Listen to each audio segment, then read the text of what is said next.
Welcome friends to my channel fun with cooking. आज मैं रागी की रोटी बनाती हूँ। सिंपल सा एक रेसिपी है, तो चलिए शुरू करते हैं। रेसिपी पसंद आए तो मेरे चैनल को लाइक शेयर और सब्सक्राइब करने का रिक्वेस्ट रहा। यहाँ मैं 1 कप गेहूं का आटा लिया और हाफ कप रागी का आटा लिया। अजवाइन को क्रश करके डाल देती हूँ। रागी का आटा से डायरेक्टली भी आप लोग रोटी बना सकते हो, पर मैं यहाँ गेहूं का आटा थोड़ा सा मिलाया। दोनों आटा को अच्छी तरह से मिला लेती हूँ।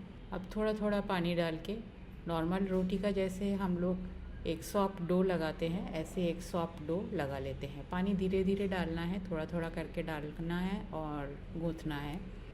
सॉफ्ट डो बन के बिल्कुल तैयार है। इसे थोड़ी देर के लिए रेस्ट करने के लिए छोड़ देती हूँ, उसके बाद रोटी बनाऊँगी। आटा को रेस्ट करना हो गया है। अब लोया निकाल लेती हूँ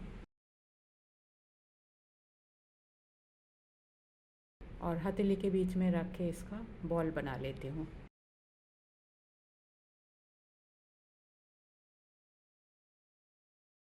सूखी आटा का हेल्प लेके मैं रोटियां बेल लेती हूँ। रोटी आप अपने हिसाब से छोटा बड़ा मोटा पतला बेल सकते हो।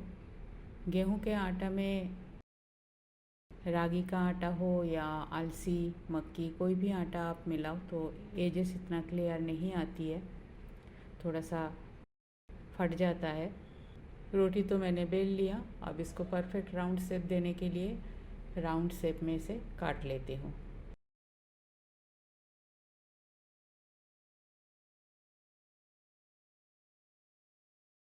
तो बिल्कुल राउंड रागी का रोटी बेल के तैयार है। दूसरा भी बेल लेती हूँ। इधर तवा भी गर्म हो गया है, एक रोटी डाल देती हूँ। एक साइड हो गया है, इसे टर्न कर देती हूँ और एक बार टर्न कर देती हूँ।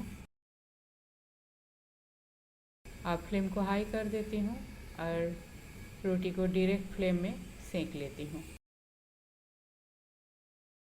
बिल्कुल राउंड शेप में फूली हुई रागी का रोटी बनके तैयार है।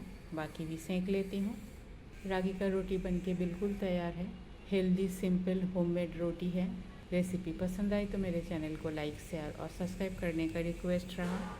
थैंक्स फ्रेंड, टाइम निकल के वीडियो देखने के लिए। आगे भी बने रहिए। होममेड हेल्दी सिंपल रेसिपी मेरे चैनल पे अपलोड होती है। पसंद आए तो फ्रेंड सर्कल में शेयर जरूर कीजिएगा। न्यू व्यूअर्स के पास मेरा रिक्वेस्ट है, रेसिपी पसंद आई तो सब्सक्राइब करना ना भूलें। आज यहाँ तक कि मिलते हैं कोई और एक नया रेसिपी के साथ। तब तक के लिए bye, have a good day.